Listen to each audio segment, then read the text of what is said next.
یہ green entertainment کی طرف سے آپ کے لیے, کیونکہ آپ کسی کی بیٹی بھی ہیں, کسی کی بہن بھی ہوں گی, آپ کسی کی بیوی بھی ہیں اور ماں بھی ہیں, اور اس کے ساتھ ساتھ آپ ایک ڈائنامک خاتون ہیں. یہ بات میں ان تھوڑے سے دنوں میں جان گیا ہوں. یہ آپ کے لیے جزاک اللہ, تھینک یو سو مچ دانش. میں یہ سوچ رہا تھا ابھی آپ پیچھے جو بتا رہی تھی بات, I am so honoured Danish, I am so honoured, اللہ تعالیٰ بہت بہت شکریہ. اور میں جو آپ سے کہہ رہی تھی کہ گرین نے مجھے یہ ایک اپرچونٹی دی کہ میں ٹرانسمیشن کروں جی, اور پھر آپ سے مل کر مجھے جتنی خوشی ہوئی ہے دانش, آپ نہ صرف اپنی بیوی کے لیے بہت اچھے ہسبینڈ ہیں, اپنی بیٹی کو جس محبت سے ہمیشہ یاد کرتے ہیں, اور یہاں سیٹ پر جتنی خواتین ہیں آن ایئر آف ایئر آپ ان کی جتنی عزت کرتے ہیں, ان سے جتنے حسن سلوک سے پیش آتے ہیں, hats off to you. Thank you very much. لیکن یہ ایک دن کے لیے نہیں ہو سکتا ہے. نہیں, عورت کی عظمت, عورت کی جو عزت ہے وہ صرف ایک دن کے لیے نہیں ہے. میں تو اصل میں آپ جب ملتے ہیں اور آپ ایک سرٹن ایج کو پہنچ جاتے ہیں تو آپ کے سامنے بہت ساری چیزیں نا وہ کھل کے سامنے آنے لگتی ہیں. تو مجھے پھر بہت ساری خواتین کے اندر مائیں بھی نظر آتی ہیں, بہنیں بھی نظر آتی ہیں, تو ان کی عزت ویسے بھی بہت بڑھ جاتی ہے.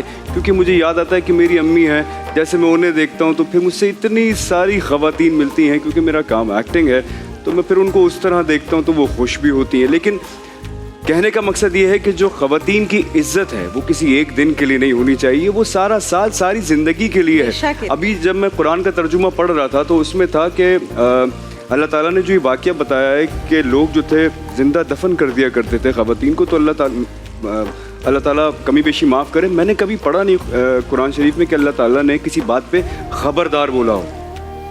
تو وہاں اس جگہ ایک جگہ جب آیا خبردار, تو وہ میں ڈر گیا کہ یہ اللہ تعالیٰ نے باقاعدہ بولا ہے کہ یہ تو تم نے کرنا ہی نہیں ہے, جو باقی کاموں سے منع کیا وہ تو کیا ہے, بٹ یہ آپ نے کسی کو اسٹرکٹلی بولا ہے کہ یہ تو پاسبل ہی نہیں ہے کہ آپ کسی زندہ جان کو, بھلے وہ کوئی بھی ہو, آپ اس کو زندہ دفن کیسے کر سکتے ہیں. اس میں ifs and buts ختم ہو گئے. نہیں, کوئی سوال ہی پیدا نہیں. اللہ تعالیٰ نے خبردار کہہ دیا تو ifs and buts ختم ہو گئے. آپ سوچیے نا, جو مائیں ہیں ان کی کتنی بڑی شان ہے, کتنی بڑی عزت ہے کہ وہ اس دنیا میں ایک نئی زندگی کو لے کر آتی ہیں. اس سے بڑی اور کیا بات ہوگی اس دنیا کے اندر, تکلیفوں سے لے کر آتی ہیں. بے شک آپ سوچیں یہ کتنا بڑا ایک عمل ہے کہ وہ ایک زندگی کو اوپر سے یہاں لے کر آ رہی ہیں. اس سے بڑی کوئی بات دنیا میں ہو ہی نہیں سکتی. پھر وہ سب کا خیال رکھتی ہیں, سارے بچوں کا بھی, اور اس کا کوئی معاوضہ بھی نہیں لیتی ہیں. اوپر سے بچوں کو اور باقی سارے لوگوں کو دعائیں ہی دیتی ہیں. ایسی تھوڑی کہا گیا کہ ماں کے پیروں تلے جنت ہے. یہ کتنی بڑی بات ہے, آپ سوچیے. اور صرف ماں ہی نہیں, جو بہنیں ہیں وہ والدین کے لیے, اپنے والد کے لیے, ماں کے لیے, بہن بھائیوں کے لیے باعث فخر ہوتی ہیں. بالکل ایسا ہی. بیٹیاں کتنی پیاری ہیں کہ نبی کریم صلی اللہ علیہ وسلم نے کہا ہے کہ یہ رحمت ہے. اور آپ یقین جانیں, جب حرین جب پیدا ہوئی تھی اور میں فرسٹ ٹائم جب باپ بنا تھا, تو وہ جو فیلنگ تھی نا, جب میں نے فرسٹ ٹائم اس کو اپنی گود میں اٹھایا تھا, میں اس کو بیان ہی نہیں کر سکتا. اور وہ اتنی ننھی سی, اتنی خوبصورت سی کہ پھر مجھے بار بار یہ لگا کہ یار میری 2-4 بیٹیاں اور ہونی چاہیے تو میں ان کو اور اچھے سے پرورش کروں. تو اللہ تعالیٰ اور دے دے مجھے, آمین انشاءاللہ, آمین آمین. اللہ آپ کو بہت ساری پیاری پیاری اولاد دے, پیاری پیاری بیٹیاں دے.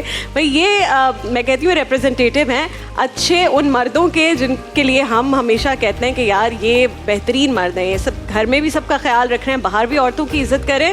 اور یہ کوئی ایسی چیز نہیں ہے کہ آپ ایک دن ڈیسائیڈ کریں گے میں آج سے عورت کی عزت کروں گا. مجھے لگتا ہے یہ بلٹ ان ہوتا ہے. اور اگر کہیں بھی آپ کو لگتا ہے کہ آپ کسی عورت سے, چاہے اپنی ماں سے, بیوی سے, بہن سے, بیٹی سے ذرا تلخ لہجے میں بات کرتے ہیں, آپ اکھڑے رہتے ہیں, اکڑے رہتے ہیں, یہ سب آج آپ کو ختم کرنا ہوگا. خود سوچیں کہ اللہ تعالیٰ نے صرف اس مینٹالٹی کو جو اس وقت تھی, پروان چڑھ رہی تھی, اور رسول اللہ صلی اللہ علیہ وآلہ وسلم نے آ کر اس کو ختم کیا اور بھرپور کوشش کی کہ وہ مینٹالٹی ختم ہو. اگر اس کا کہیں بھی آپ کو لگتا ہے کہ شیڈو بھی ابھی باقی ہے, تو آپ یہ الفاظ جو آج قاری حسیب خان صاحب نے پڑھے اور دانش اس کا ترجمہ پیش کیا, ان الفاظ کو پڑھیں.